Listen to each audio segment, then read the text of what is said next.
I'm Ben with the BTC Sessions, and this is your bullish bit brought to you by Coinmiles.io, the best place to earn Bitcoin rewards when you spend your filthy fiat online. If you're not using it, you are leaving sats on the table, shop online, or get gift cards for all your favorite vendors, including retail, travel, apparel, home supplies, groceries, and more. Hit the link below and earn 25,000 sats just for signing up.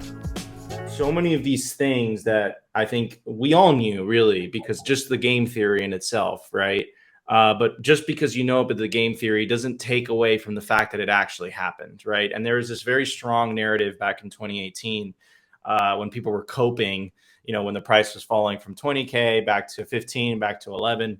And one of the coping mechanisms was the institutions are coming. The institutions are coming, right? Now it is clear as day they are here and they are serious. Larry Fink, I think it was on Monday or Tuesday, he went on Fox Business and he said, Bitcoin is this international asset. So, we're definitely heading into different times. Now, the only thing that has me a little bit concerned is, yes, I think that by the day, more and more people are waking up, but there's still, I would say, the majority of the population, specifically in countries that have relatively stable fiat currencies, they're asleep. And Hado, I know you know exactly what I'm talking about. You live in a big city, and it's like they're still in that fiat operating system.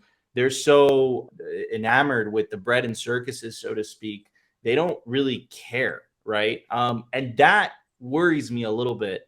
And I remember that Natalie Burnell, she had a interview with Chad Saylor, and she asked him, like, what keeps you up at night? And he said, people just don't care about sound money. And because of that, because the bread and circuses are so strong, because the currency is not stealing from you enough for you to start asking questions, I'm actually more bullish on Central and South America and developing countries around the world. And I think we might see a flight of Bitcoiners. Like, of course, you guys are going to try to hold it down here in Canada. Hado and I are going to try to hold it down in the US. But, it might reach a point where the theory from the sovereign individual does come true. It just might become more economically beneficial to just move to countries like El Salvador. I had a really good friend of mine, which, Ben, you know him as well. He's a very influential Bitcoiner. And he told me, he's like, Nico, proudly, I renounced my citizenship this morning. Coming from an immigrant, like I came to the US and I was nationalized. I was so proud, as a Venezuelan becoming an American. And I think that in the next 10, 15, 20 years, I think it's actually going to be a hindrance to you, right, to live in one of these countries, specifically the US. Like, the US government is going to fight tooth and nail in order to maintain that privilege of creating money for free. And I don't think US sanction policy is compatible with Bitcoin. I just don't think it is.